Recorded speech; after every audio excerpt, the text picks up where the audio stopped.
Skill 2 and good evening everyone. Welcome back to MSBS Weekly Guided Meditation by Phra Goh.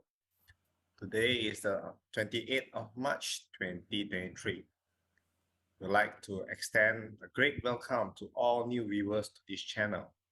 It's certainly good to see all of you on this online platform.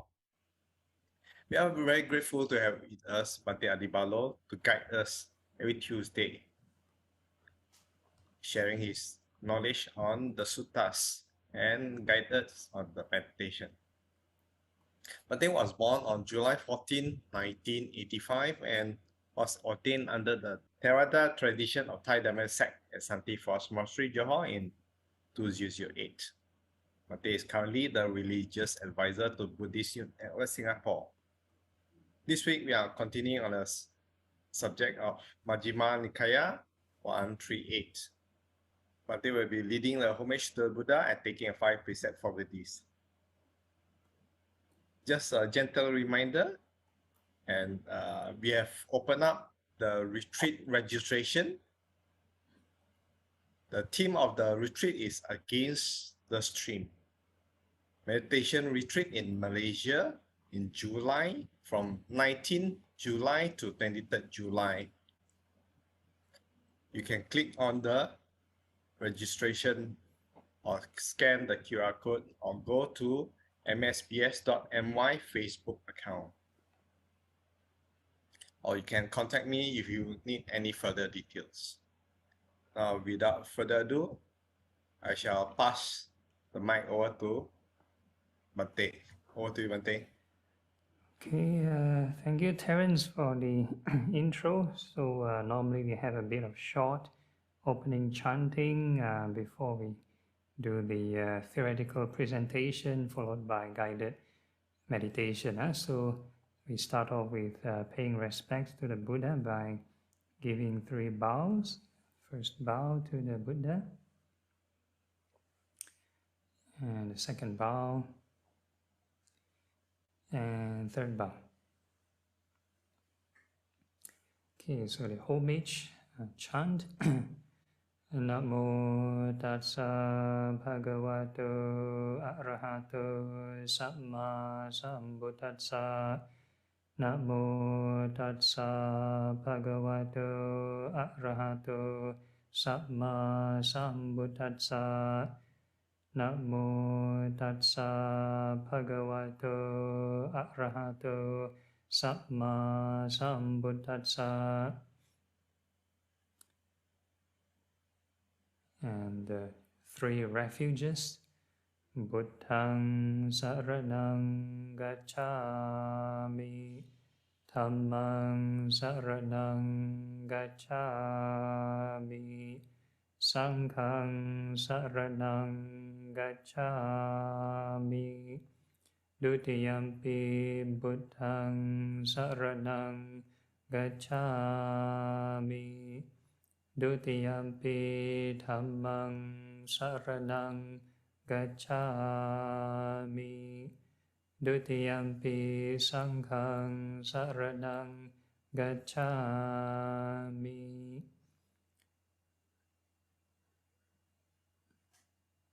Okay, the presentation hangs, so I carry on.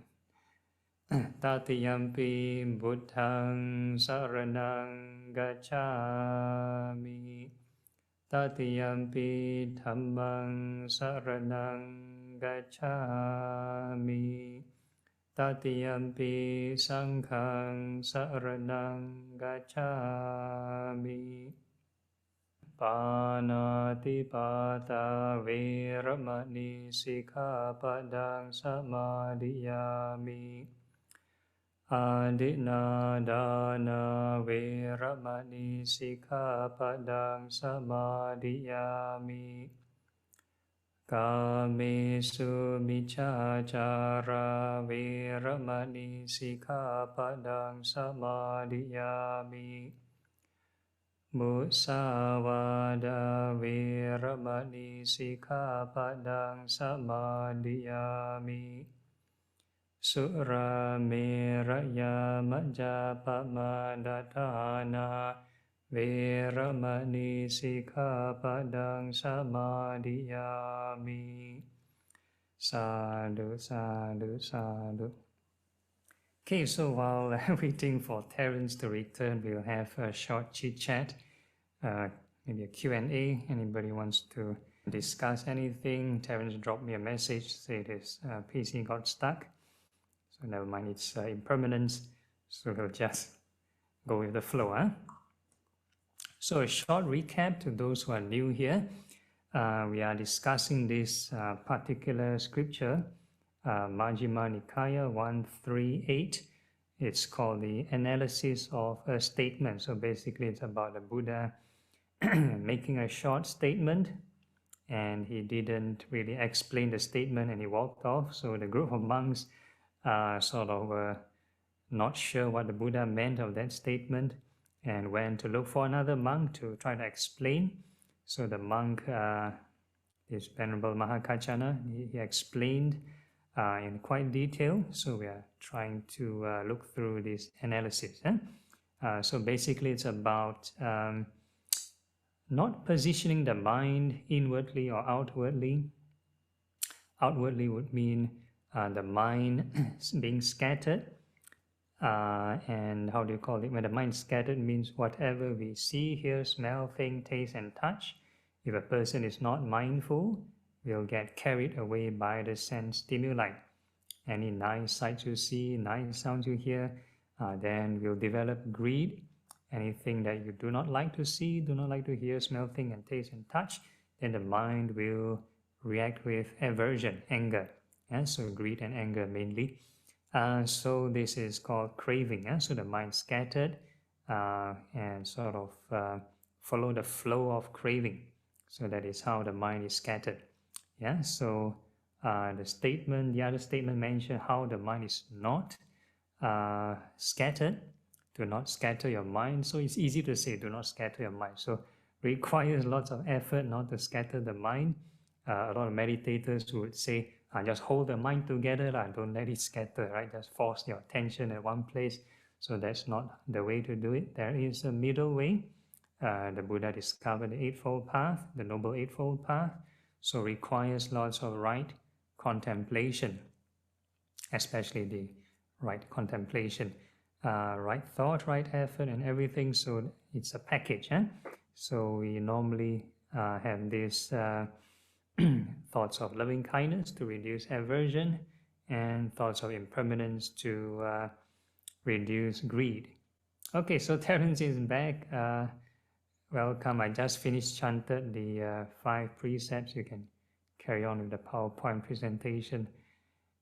So while waiting for Terence to start up. All right, so this is the presentation. So we've already talked about the scattered mind.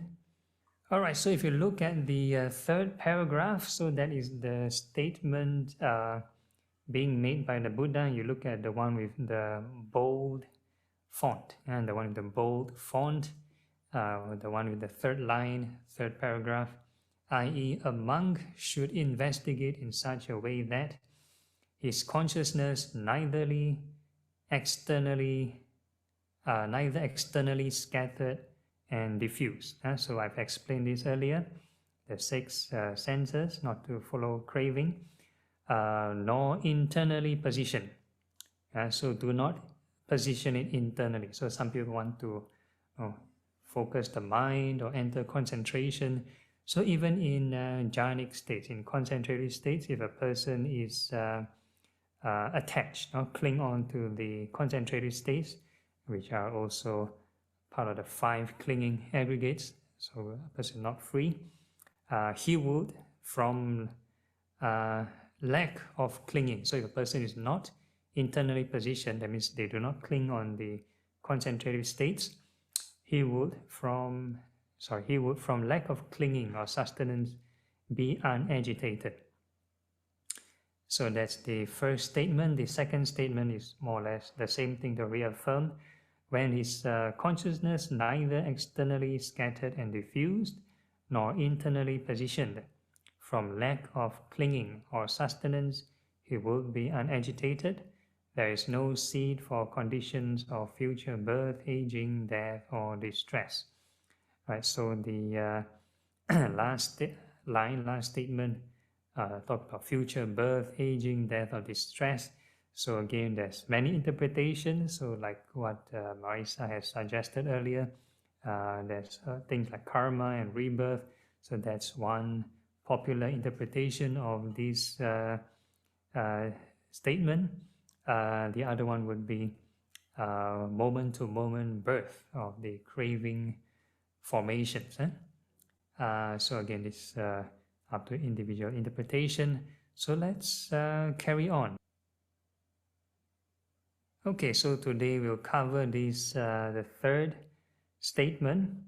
What is the definition of agitation caused by clinging and sustenance? Yeah, so I'll just briefly read and probably I'll just make some comments. There is the case where an uninstructed, run-of-the-mill person, that means a person who never learned meditation, not mindful, who has no regard for noble ones. That means they do not respect any practitioner, is not well versed or disciplined in their Dhamma. That means they do not practice their spirituality, who has no regard for people of integrity.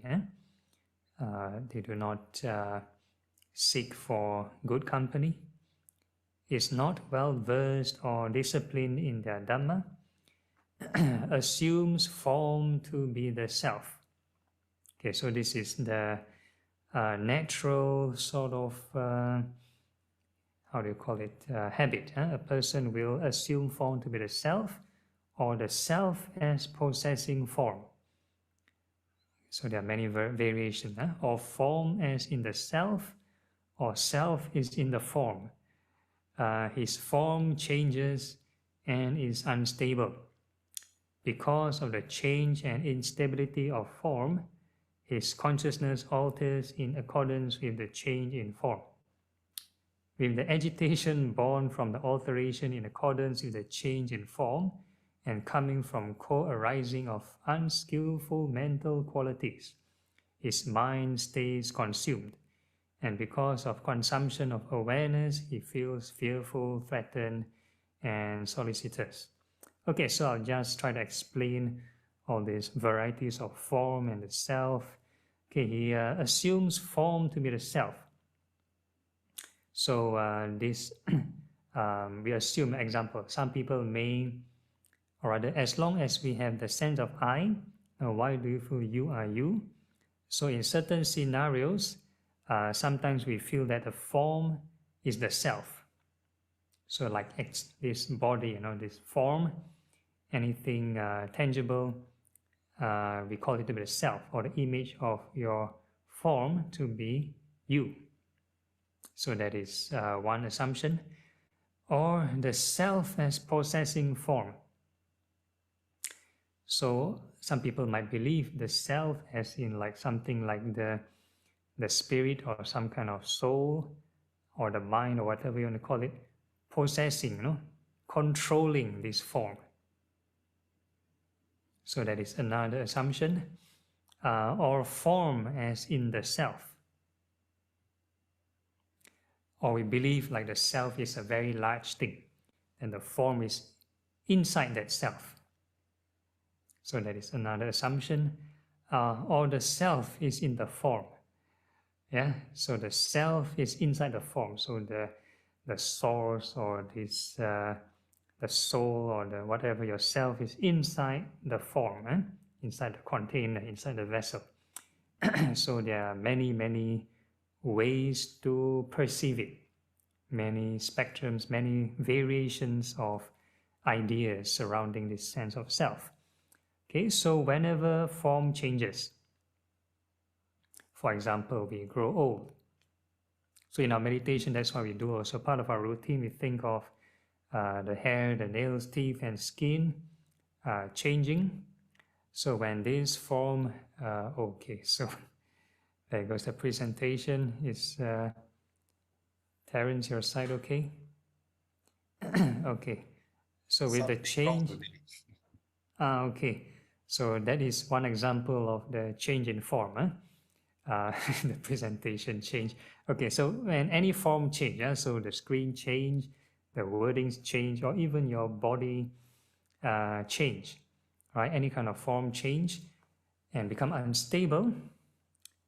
Because of this change and instability of the form, your consciousness, that means your awareness also change. So what do you mean by awareness change? For example, can you tell your attention or your awareness to stay at one place forever? Cannot, right? Because a lot of things change. The form change, it could be your, your bodily function change, your sense door change, the heartbeat change, blood pressure change, whatever thing change, your synapses of your nervous system change, the external surroundings change, right? So the consciousness also arise differently, will change accordingly. Yeah, mental formation change, everything change.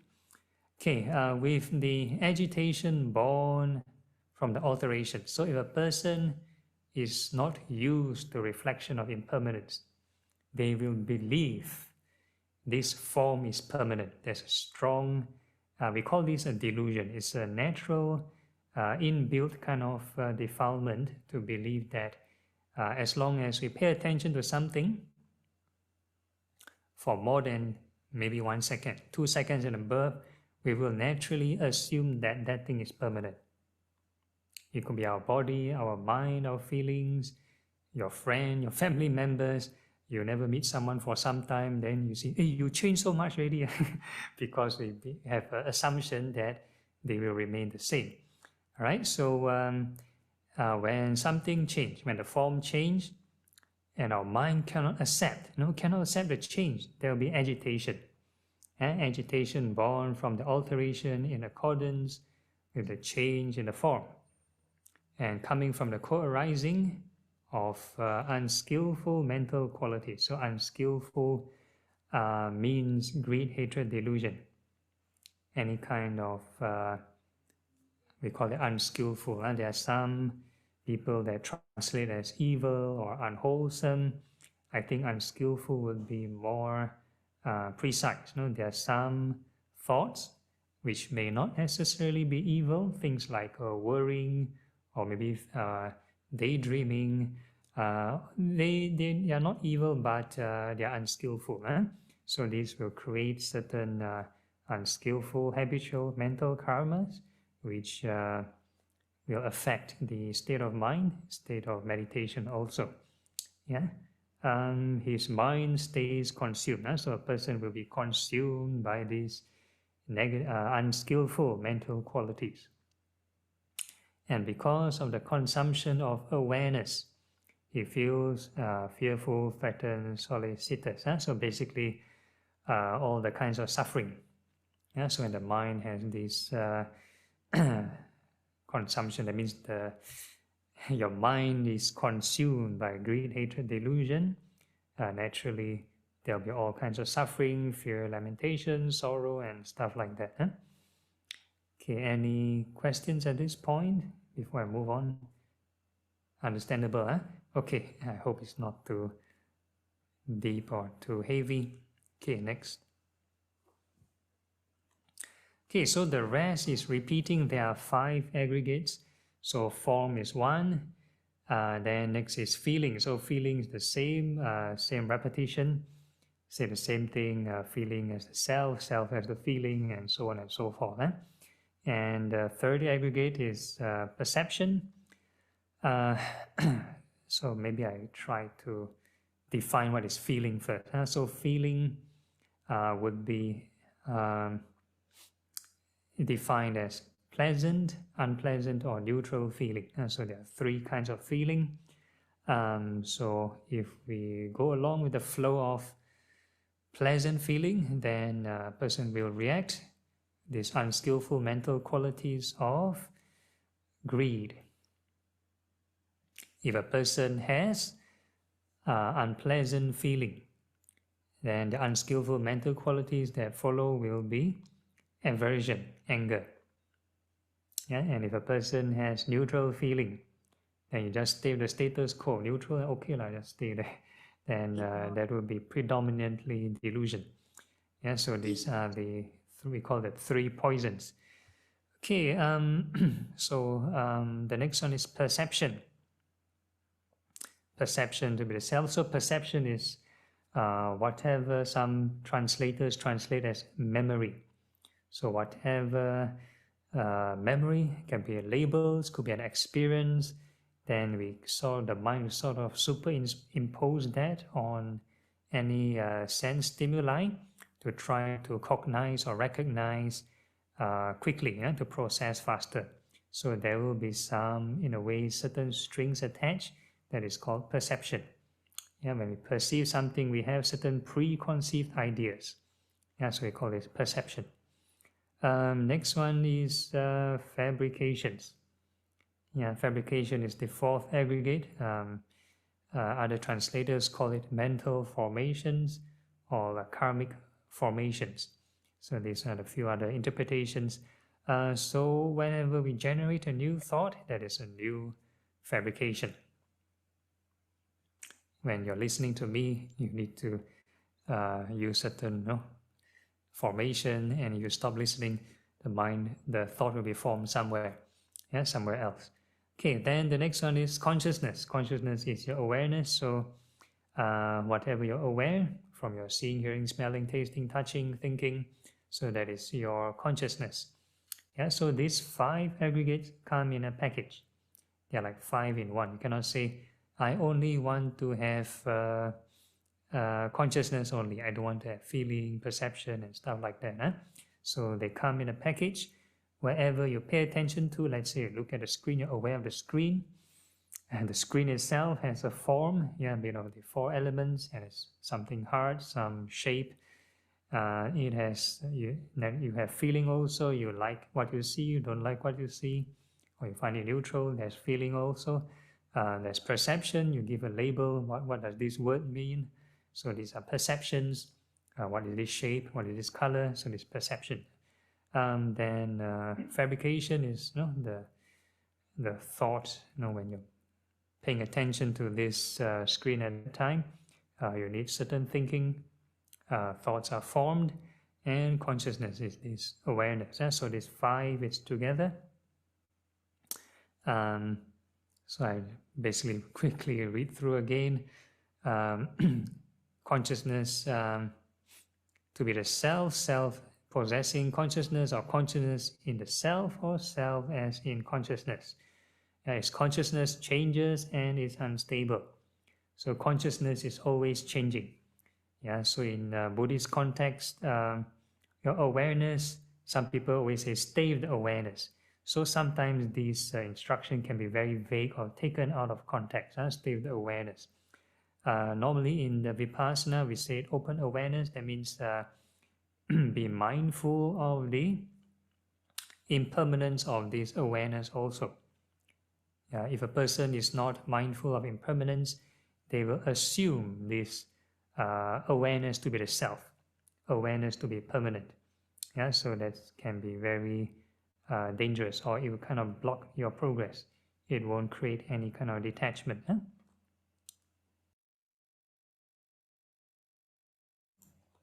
Excuse me. So what a person does normally in Vipassana, or certain kinds of Vipassana, is to keep track of this awareness. That means not interfering with your thought processes.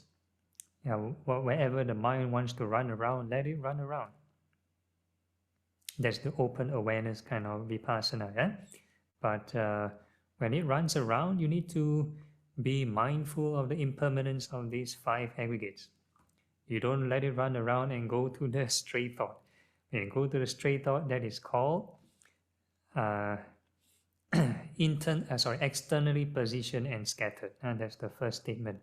So if a person gets caught into the content of the stray thoughts, then you'll be watching drama the whole day, K-drama in your mind. So that is called clinging. Yeah, clinging and attachment. You get stuck into the story already.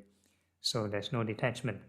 So what we are doing in this open awareness or whatever cognitive function your state of mind in is to be always aware of impermanence. So if the mind is scattered, if the mind is in open awareness mode, we need to be mindful of impermanence.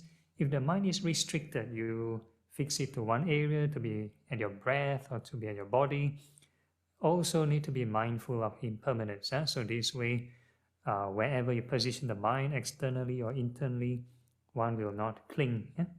So that is the whole idea.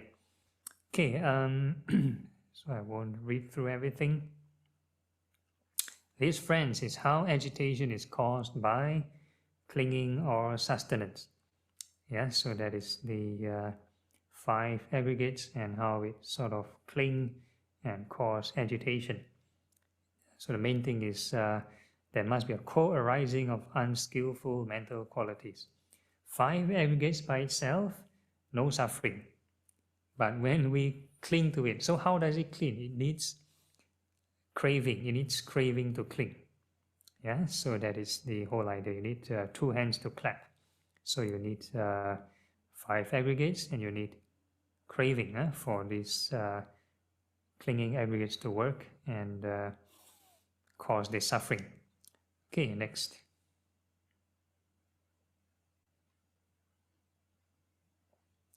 Okay, so now they talk about how is non-agitation caused by a lack of clinging or sustenance.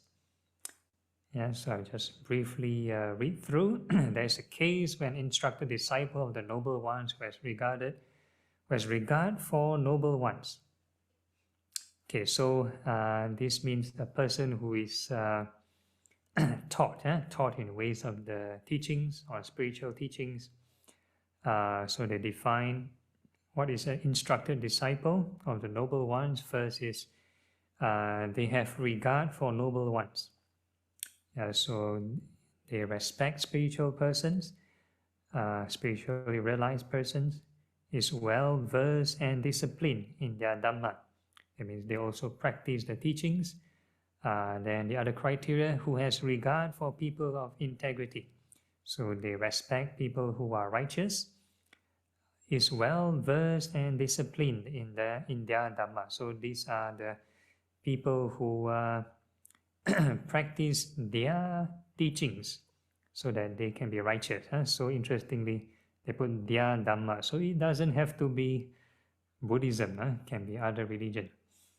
Doesn't assume form to be the self. So this one talks about this instructed disciple. Don't assume form to be the self. So very easier said than done. So I just tell you, don't assume the self. Don't assume there's a self. Can the self go away?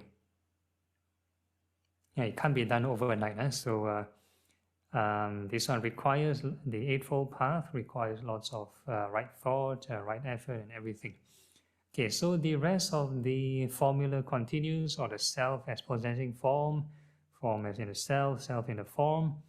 So when his form changes and is unstable, but his consciousness doesn't, because of the change and instability of form, alter in accordance with the change in form. His mind is not consumed with any agitation born from an alteration in accordance with the change in form, or coming from the co-arising of unskillful mental qualities. And because his awareness is not consumed, he feels neither fearful, threatened, nor solicitous. So there's an interesting statement. So when the form changes, they mention this new interesting term. His consciousness doesn't. His consciousness doesn't. So this consciousness down here is not talking about the 6 sense basis consciousness. In the previous talk, we talked about the normal operating kind of consciousness depending on your sense organ, for example, your eye, depending on the external form, like your screen in front of you.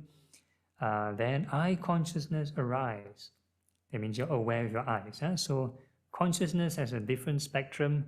So based on this, that's why, like for example, in the Abhidhamma, they talk about even the enlightened states of mind consciousness. Different holy persons, they have different kinds of consciousness. So in this sutta context, we might call this the enlightened kind of consciousness. It's not the same kind of consciousness with the ordinary being. All right, and that doesn't mean an enlightened person do not have the other sense consciousness. Enlightened person like the Buddha, enlightened monks also need to see, hear, smell, think, taste, and touch. So it means they have simultaneously running enlightened consciousness aside from the ordinary consciousness. So although there might be, bodily function kind of consciousness working, they have these, some, they call it objectless samadhi. There is state of mind, maybe in the Mahayana Buddhism they say there's a state of mind, no arising and no passing. And the Heart Sutra, no arising, no passing. So a state of emptiness. The mind is, there's this kind of consciousness that doesn't change. No change, no instability. So there's this coexisting kind of consciousness as well. So when a person wants to talk about dependent origination, the reverse order and forward order coexist in a living enlightened person. And because they have this non-moving consciousness, which is the reverse order, and they have the so-called normal operating consciousness, bodily function consciousness, which is subject to impermanence. So there are two kinds of consciousness operating at the same time. Okay, so that's for the form, and we move on to the other aggregates. Any questions at the moment? I think we try to finish this topic today. This is finishing already. So same with feeling, perception, fabrications, and consciousness. So if you look at this statement of consciousness, you see some very interesting thing. He doesn't assume consciousness to be the self, or the self as possessing consciousness, or consciousness as in the self, or the self as in the consciousness. His consciousness changes and is unstable. So this consciousness that changes and is unstable is the bodily function consciousness, based on your eye, ear, nose, tongue, body, and mind. Then you look at the next statement. But his consciousness doesn't. So this other consciousness, but his consciousness doesn't, is talking about the enlightened consciousness. So basically an enlightened person has two kinds of consciousness. Because of the change and instability of consciousness, alter in accordance with the change in consciousness, his mind is not consumed with any agitation born from an alteration in accordance with the change in consciousness, or coming from the co-arising of unskillful mental qualities. So there is no arising of these unskillful mental qualities, no greed, hatred, delusion. And because his awareness is not consumed, he feels neither fearful, threatened, nor solicitous. This, friend, is how non-agitation is caused by lack of clinging or sustenance. So this second consciousness, the consciousness that doesn't change, some forest masters call it the pure chitta, the pure mind. Maybe other religions, the Hindu religions also talk about this pure chitta, the pure mind. So you can find this also in the four foundations of mindfulness. Mindfulness in states of mind. So the last few categories talk about the liberated mind and the non-liberated mind. So a non-liberated mind will have the first kind of consciousness only, the bodily kinds of consciousness with the six sense doors, six sense bases, six sense consciousness. Whereas a liberated mind will have this special kind of consciousness that doesn't change. So that is for the liberated person. So if a person, let's say is a beginner, learning meditation, and want to talk about stay with the consciousness, stay with the awareness, that is actually the top-down approach. So I would, I have this hypothesis. Maybe some instruction taken out of context. Maybe a student asks an enlightened master, what do you do in your meditation? So the enlightened master will tell them, I just stay with my consciousness, no? I just stay with my awareness. No? Because he already fully enlightened, he just stay with the enlightened awareness. I just stay with my awareness, no? Stay with my mind. So the unenlightened student just follow the instruction and then repeat to all his students, you should just stay with your awareness. So everybody stay with the awareness, then no progress. Because nobody have detachment. So this one is depends on your level of practice and what's the context. Huh? So you have to understand this. Okay, next. Okay, so concerning the brief statement of the Blessed One, made after which he entered his dwelling without analyzing the detailed meaning. So that's where all the hoo-ha come about, right? This monk, Venerable Mahakachana, have to give all this explanation because the Buddha went back to his room right after making this statement without explaining what this statement means. So this statement, I repeat again, a monk should investigate in such a way that his consciousness neither externally scattered and diffused, nor internally positioned. He would, from lack of clinging or sustenance, be unagitated. When his consciousness neither externally scattered and diffused, nor internally positioned from lack of clinging or sustenance, he would be unagitated. There is no seed for the conditions of future birth, aging, death, or stress. This is how I understand the detailed meaning. Now, friends, if you wish, having gone to the Blessed One, cross-question him about this matter. However he answers is how you should remember it.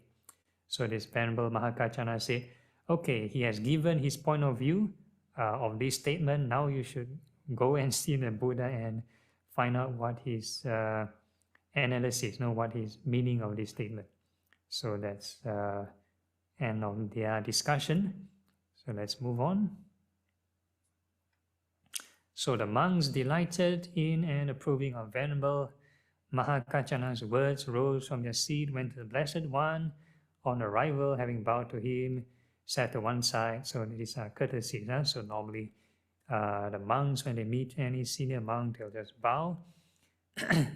So when they sit to one side and there's having conversation or having a Dhamma talk, as they were sitting there, they told him what had happened after he had gone to his dwelling, and ended by saying, then Venerable Mahakachana analyzed the meaning of using this word, this statement, these phrases. So basically the entirety of the scripture from earlier. Then that's how the Buddha replied, Mahakachana is wise, monks. He is a person of great discernment.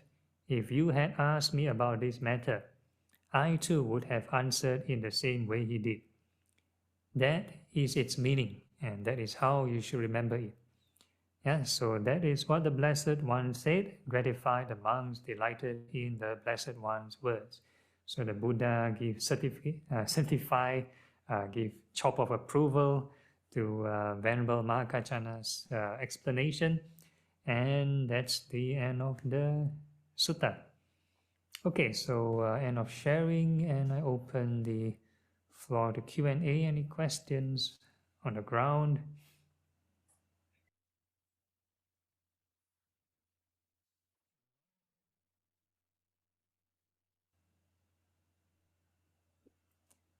Yes, Seita. Sorry about that. I'm a bit confused about the sense of unagitated, or the term unagitated, and also feeling as a non-clinging to the feeling.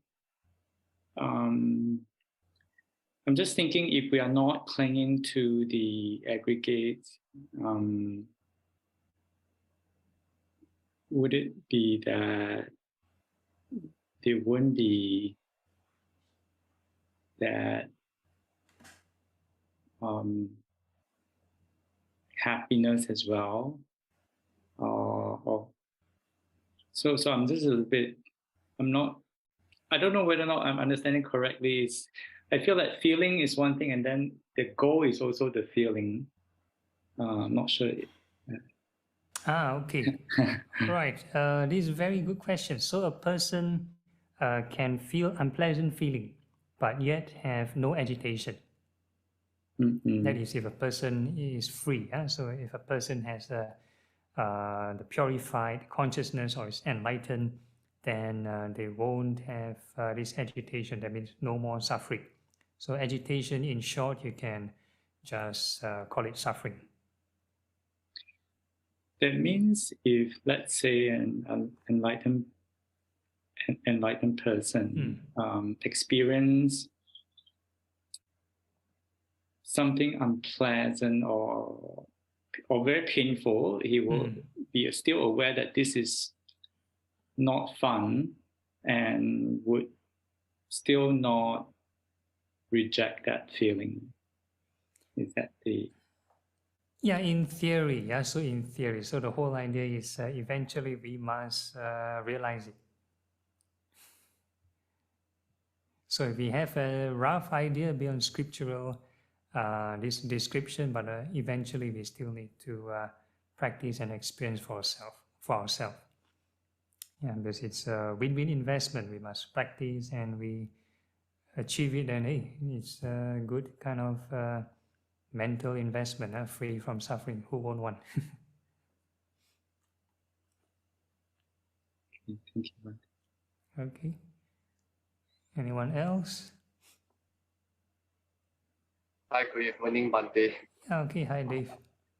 Sorry for missing last Tuesday's class. I was actually attending that NDR talk that hosted Luang Por Vijay. Oh, okay. Yeah, but of course I got a little bit confused over his talk, but that's another topic for another day. Okay. So I was actually reflecting upon this whole idea of attachment as well as cravings, right? So I ever thought of this, last week. If let's say one day I'm old, I get cancer, for example, right?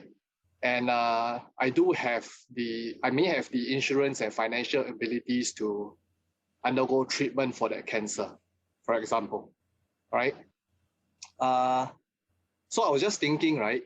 Because I have heard of cases whereby, people whom at the disregard of their first oncologist, right, went on to a private oncologist to actually then, get some private consultation, and understood that, if they have the financial ability and they pay, $10,000 a month for a jab, that kind of thing, that could extend their life, right?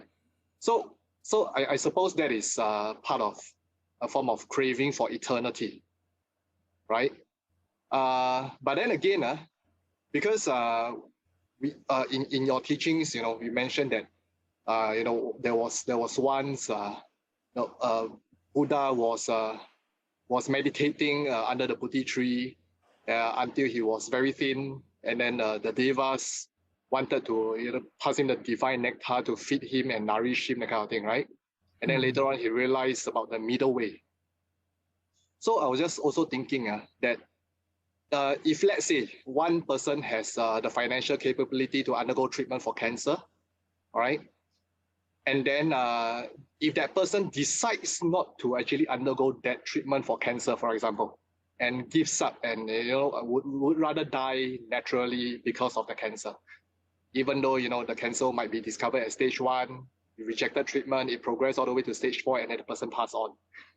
Would refusing treatment then be a form of craving for annihilation? That's interesting thought, I guess. Yeah, this is a very good question. Yeah? So again, very hypothetical, but we won't know what's the actual situation. So again, this is not a medical advice channel. I'm not giving any medical kind of consultation. So the whole idea is the intention of the person. Yeah, the intention of the person. A person may sort of not get treatment. Maybe their intention is to use that money to help others. Maybe. Yeah? So if that has no aversion to it, they don't do it to purposely inflict suffering upon oneself, then I don't think no, that goes against the teaching. Yeah, but if let's say that treatment can help them prolong their life or totally cure that cancer, then with that lengthened life, they can even help more people. So again, no, depends on what kind of perception we have. What kind of perception we have, and based on that perception, what kind of choices, what kind of decision we make, right? So the decisions we make for one person may be of unskillful intention, whereas the same decision made by another person could be of skillful intention. So again, that is case by case basis. Two patient, one says want to stop treatment. But the other patient also stop treatment. One wants to just keep the money, and the other one is to use the money to help others. So can be very different. Yeah. Thank you for explaining, Bante. Okay, no problem. So as a monk, I'm just talking about the spiritual aspect, more on the intention. I'm not giving medical advice. No, however you want to treat your body, it's again up to one's personal discretion. Yeah? Understand, Bante. Okay. Thank you. All right. Anyone else? Any questions? How about the Facebook comments, Terence? Nothing, Bante. Oh, nothing. Okay. So the rest, I assume no issues, huh? Then we can go for a 5-minute break and see you all back for the guided meditation.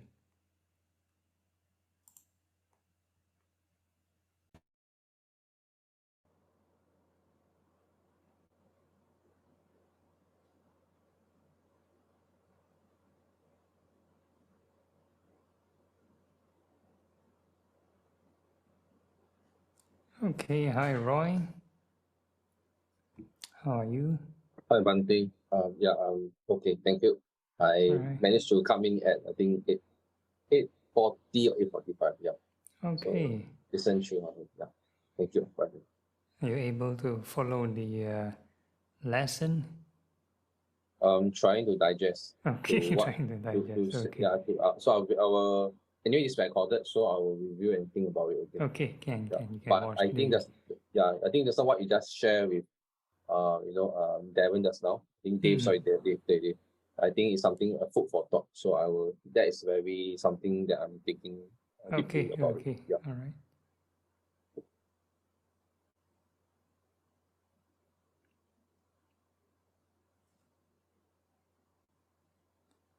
Okay, so while waiting for the rest, oh yes, already 5 minutes. Let's, anyone has any questions at the moment? Hi, Bante. Yes. Sorry, just a quick one. Okay. Okay. We have 6 realms of existence within the Bhavakava, right? But okay, what I realize is that a lot of people talk about devas, ghost realm, hungry ghost realm, the hell realm, as well as the animal realm. But I hardly hear about the Ashura realm. Why is that so, actually?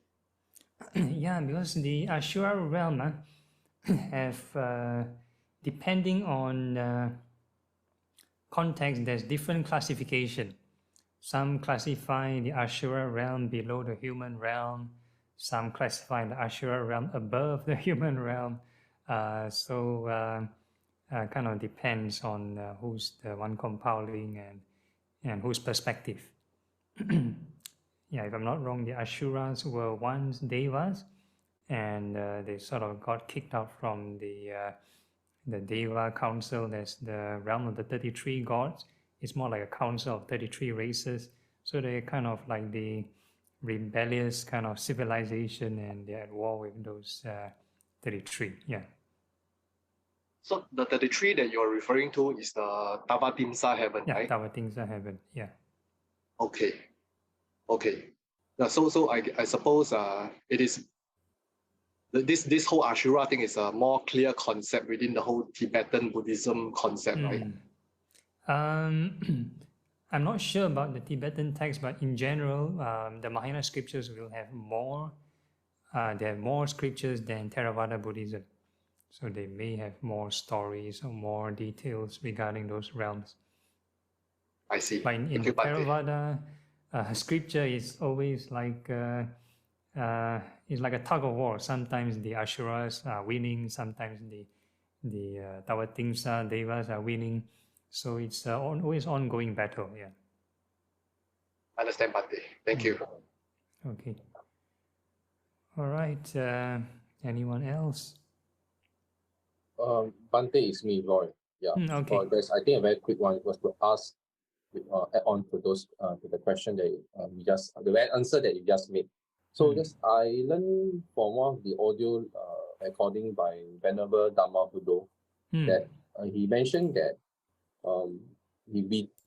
instead of 六道轮回, right, which is just 6 realms, he says he believes it's 五道轮回, because in one of the suttas it's mentioned that the asuras is also a diva.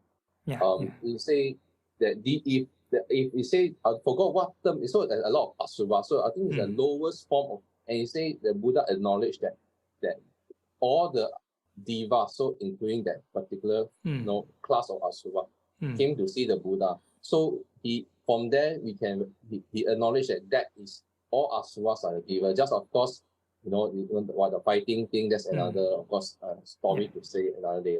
So in that case, can we safely say the asuras also are divas in this case? Yeah, they are a kind of devas. Yeah, a kind of devas. Probably they are classified lower. Is some people want to differentiate their mental qualities. If a person is like generally more jealous or more vengeful, then they might be this Ashura. Yeah. Thank you, Bhante, for answering. Okay, no problem. Again, that is just a very stereotypical way to classify. Among the higher devas also have Mara and stuff like that. So a bit hard to say who is good or bad. Okay, all right, maybe if there's no question, we can start. Long theory today until 9:30. For those who are here, let's see whether you're present. Maybe you can turn on the cam. Okay, if not, we can proceed. We can mute the microphones. Find a comfortable sitting position. Make sure your back is upright and the rest of the body relaxed.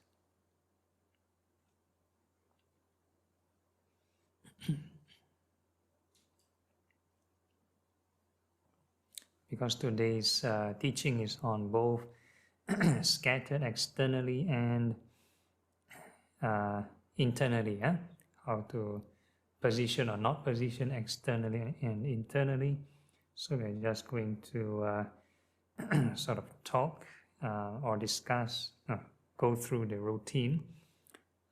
First, we are going to feel the sensation, feel the sensations of the body, 4 elements.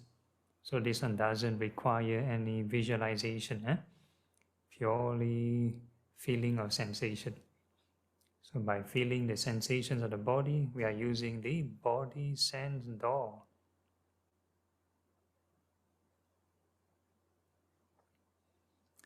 And if we do not carry out any meditation cultivation, when we feel any sensation, we'll just follow along, drift along that sensation, pleasant, sensation, then the mind will have greed. I like this feeling, I want some more. Huh? Or if it's unpleasant, I want to push away, adjust, get rid of this feeling. Try to make it go away. And the mind will develop aversion. So the more we hold on to this greed or aversion, then lots of dramas and stories will come in your mind, like the complaining or whatever it is will sort of come up, and we call this agitation. So in order not to go to this agitation, the ground-up approach, not really mentioned in the sutta, is to keep generating right thought. Every moment, wish that sensation well and happy. First to make peace with all these sense stimuli. Any sensation appear, we wish it well and happy. Anything you can detect at all. Any change in intensity, I wish it well and happy. New sensation appearing somewhere else, wish it well and happy.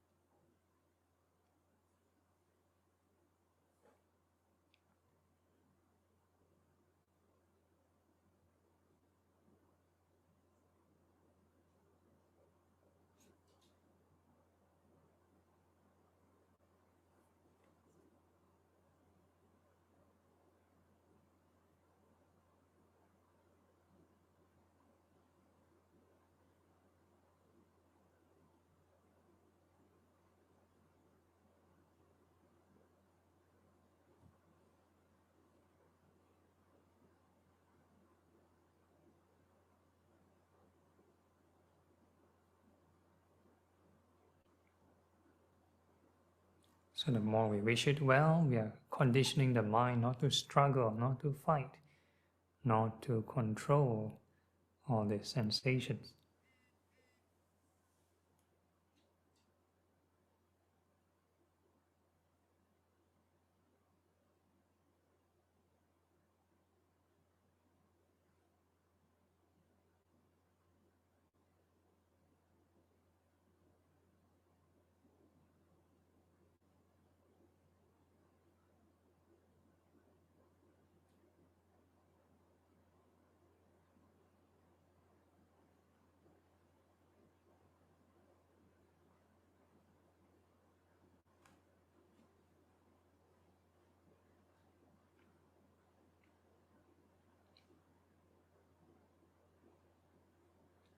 So the more one generates right thought, and if craving reduce, then if agitation is reduced, then the sense of peace should increase, and the sense of wellness should increase. And again, this is personal observation, your own evidence.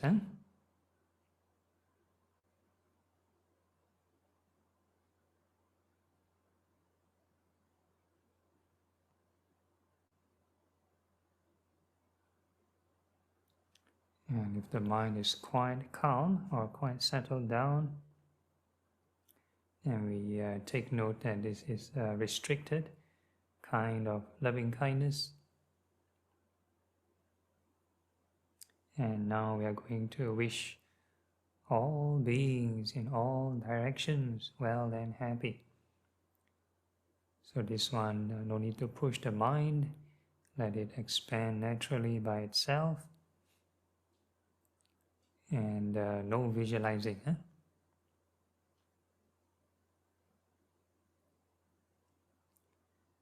So we are going to perceive all beings being made of these 5 aggregates and the 4 elements.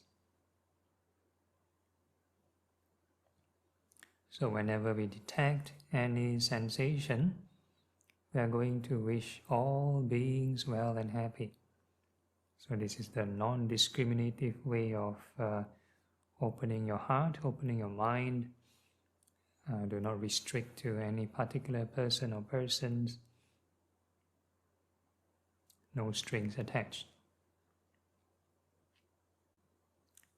So when we detect any sensation near or far inside the body or outside the body, we wish all beings well and happy. So the whole idea is we keep repeating. We detect any sensation arising again, then we wish all beings well and happy.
So the more one repeats this wish for all beings to be well and happy,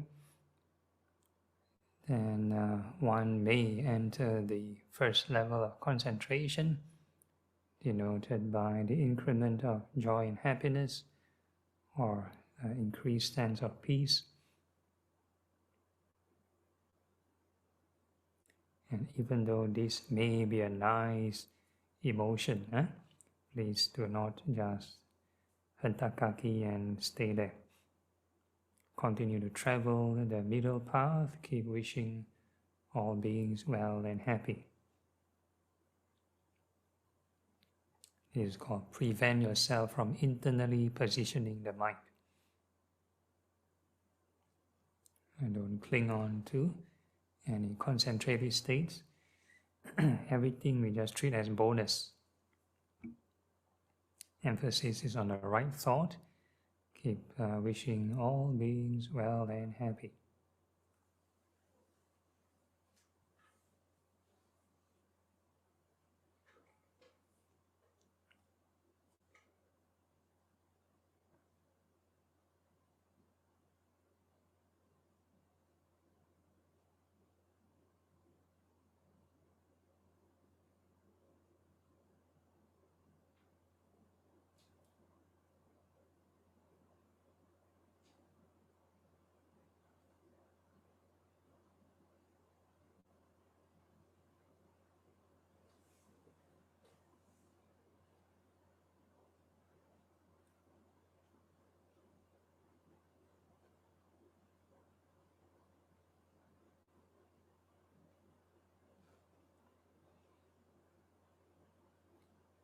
Okay, and next we are adding some wisdom, some insight into the reflection. We are going to reflect how to cultivate a more unconditional loving kindness without so much attachment. So we are going to reduce this attachment by thinking of impermanence. So aside from observing all these sensations arising and passing, we can also sub-vocalize in our mind, keep repeating any word or term that is associated with impermanence.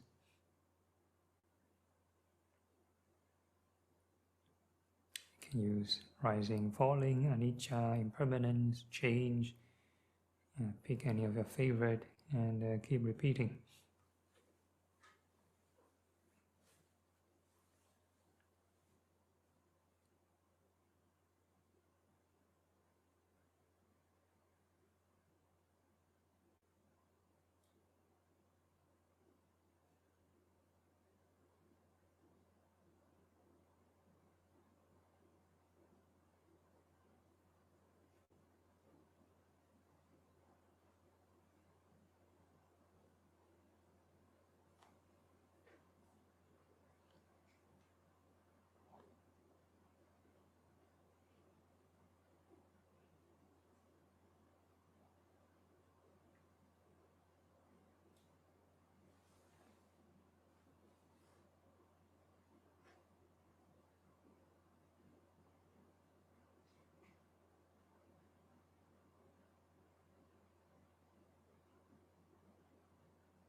No matter what happened, keep reflecting on impermanence.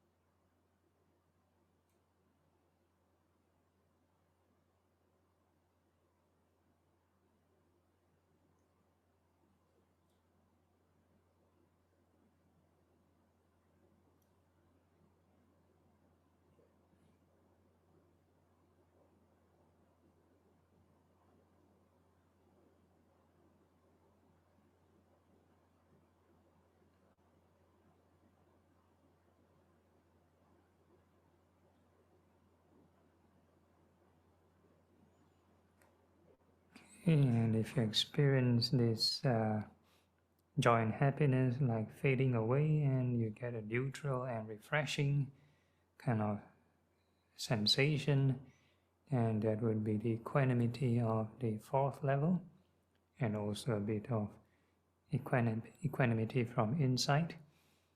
So we just keep on reflecting on impermanence. Everything else is just bonus.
And then we are now going to bring the mind to a non-concentrative state.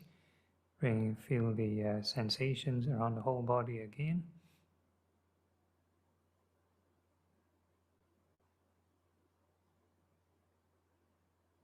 And always mindful of impermanence. And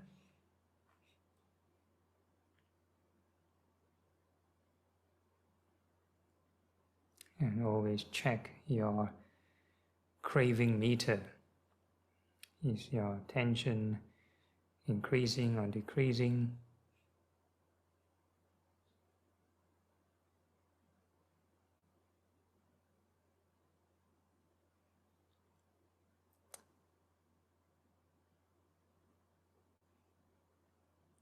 And now we let our mind freestyle.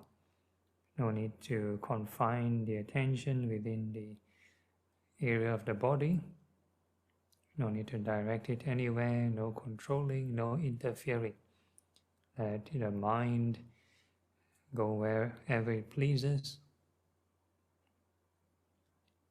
But the only thing is that we need to observe the impermanence of the 5 aggregates.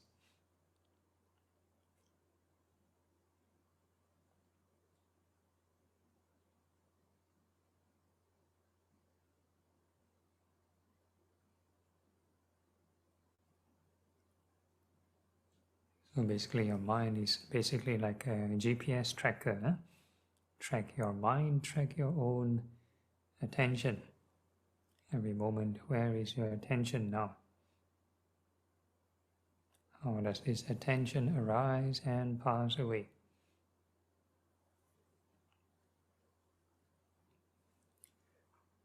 To locate your attention, you need to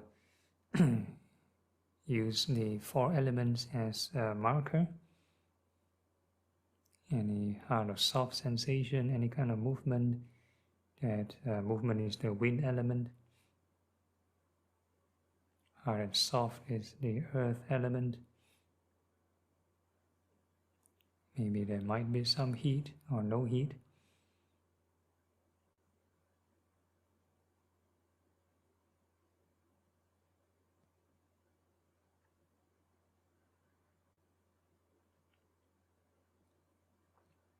And even if it's outside the body, whatever movement or mental energy you may feel outside the body, that's also part of the subtle four elements.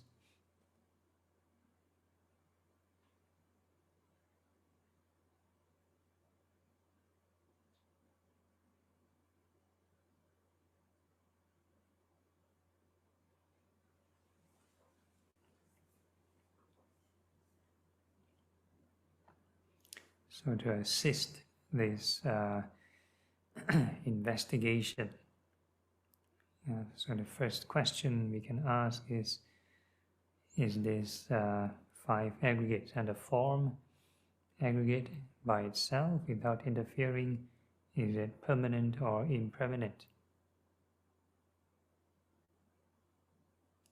Is it always earth element all the time? Is it always the same hardness or the same place? No movement at all?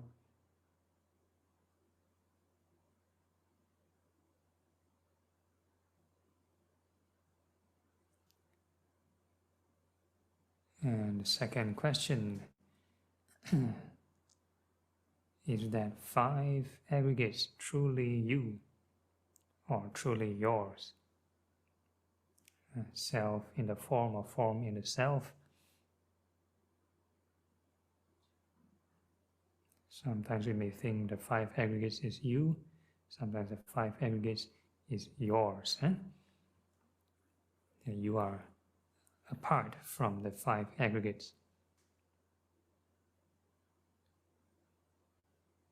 So regardless of whatever you feel or whatever position you take, then we observe if these five aggregates you think is you or yours, then do you have total control over this form? Do you have total control over the four elements?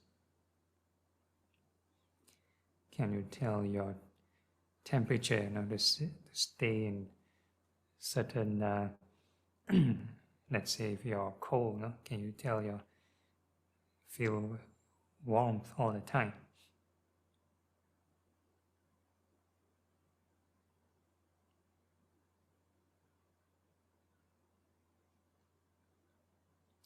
Or if you're too hot, can you tell yourself, okay, let's reduce the heat and stay cool all the time?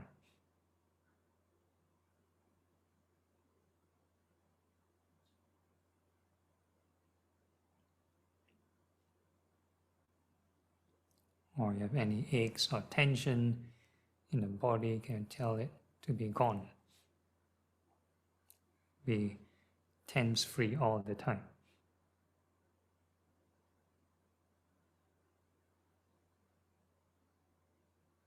And if you cannot control, but you try to control, will there be stress, tension, or suffering? That's the third question.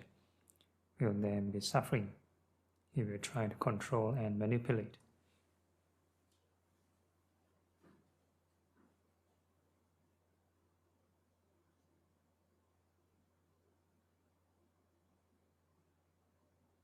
So a lot of meditators want to control their attention, control their mind. Stay at one place, do not move. One pointedness, bring the mind together. So the more they force and control, the more suffering they have. It's going against the nature of this impermanence.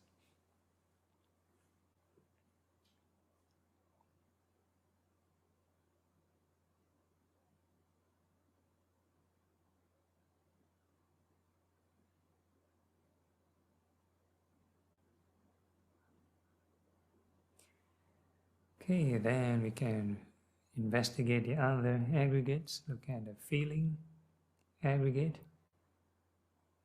So together with those sensations, there will be feeling. Either you find it pleasant, unpleasant, or neutral.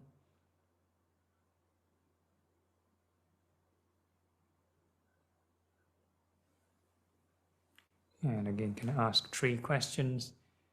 The first question is feelings by themselves. Are they permanent or impermanent?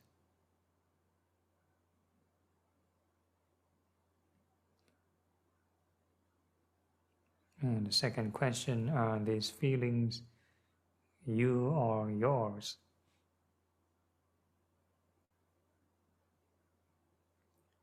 And question number 3, if you think that these feelings is belonging to you or yours or yourself, then can you control these feelings? I want a pleasant feeling forever. I don't want unpleasant feelings to arise at all.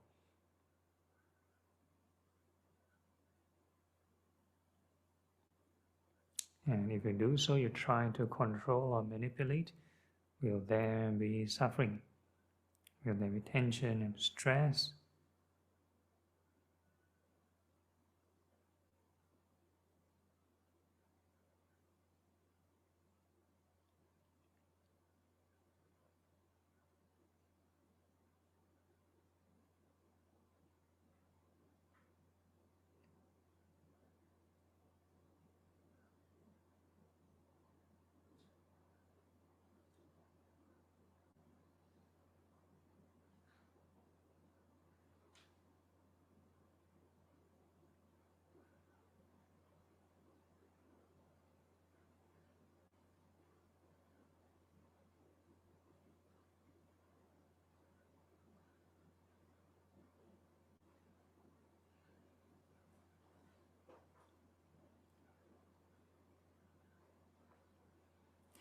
Okay, then we can move on to the third aggregate, which is perception.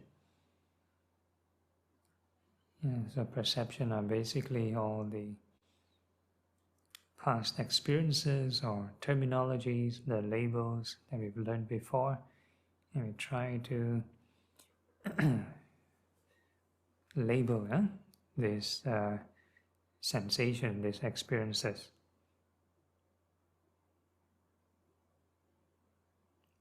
And we can again ask these 3 questions. Are these perceptions, are they permanent or impermanent?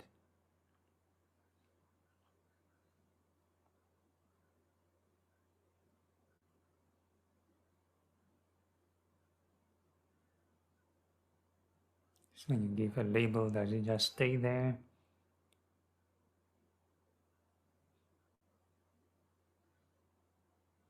Or does it change according with various conditions?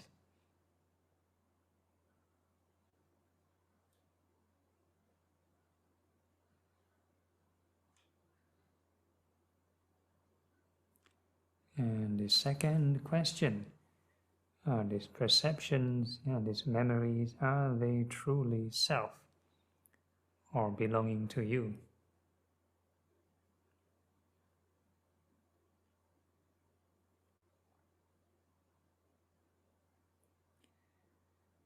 And if you think it is you or yours, then can you control these perceptions? Is your memory bank that reliable? Can you recall everything, every single thing? I wish I could do so. I can pass my exams in flying colors.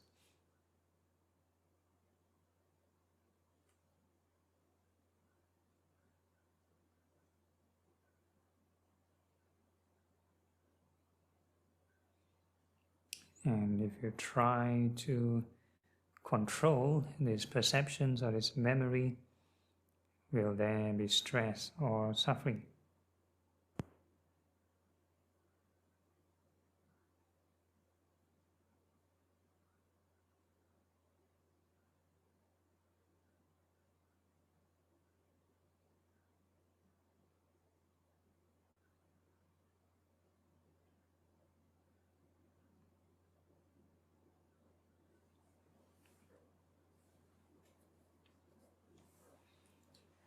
And the next aggregate is this mental formation. So this one comes a bit like a package also. Every time a new sensation appears, that's due to this consciousness fabrications.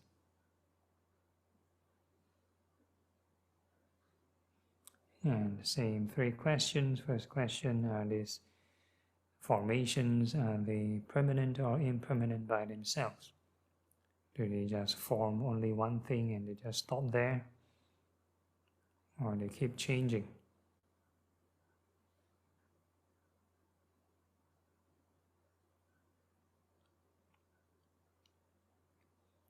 And the second question, are these formations truly self?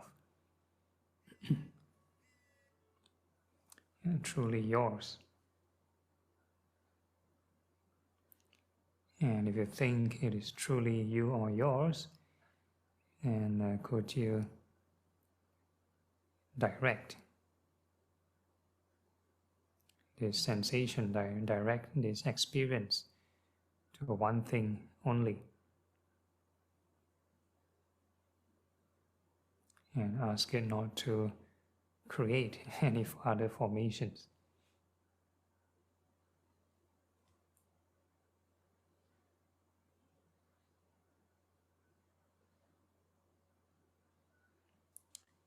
And if we try to control these formations, will there be stress or suffering?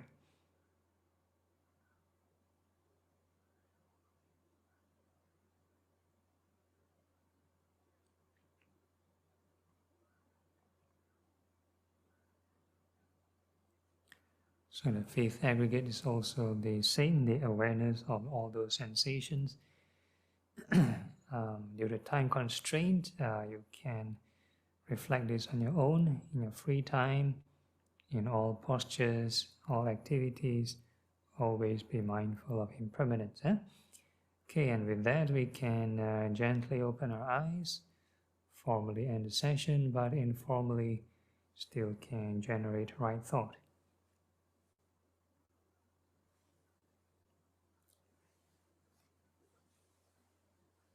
Okay, anyone has any questions or issues?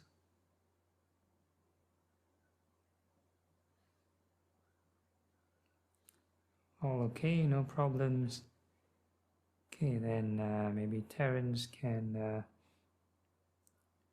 show the screen.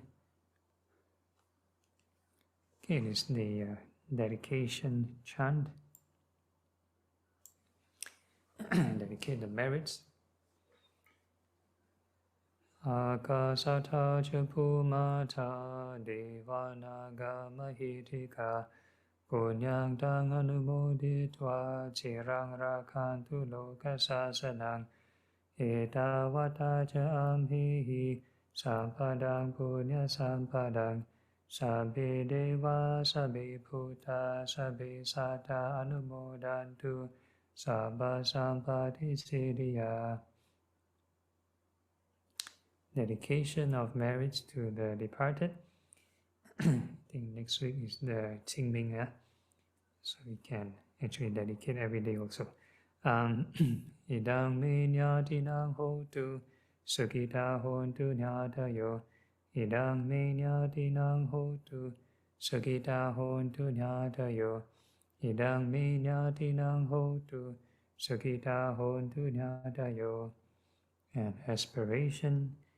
Imina punya kamena mami bala samagamo satang samagamo hotu yavani bana patiya. Sadhu, sadhu, sadhu. Okay, so we pay respects to the Buddha 3 times to end the session. First bow, second bow, and third bow. Okay, that concludes today's session and topic. So the next week will be the first Tuesday of the month. It will not be live streamed. it will be purely Q&A in the Zoom. It's like for those who want to do personal sharing or do interviews, you can do it next week in the Zoom session. Then we'll proceed the following week with a new topic. So I think Susan requested an encore on the dependent origination. So I might share a different sutta, but it's on dependent origination. Probably carry on the examples where we left off in the last year's sharing. Okay, any announcements from Terence? Okay, if not, then good night. Thank you, Bante. Thank you, No Bante. problem. Thank you, Good night. Bante. Thank you, Okay, Bante. good night. No Night, problem. Good everyone. night. Good night. Bye. Night.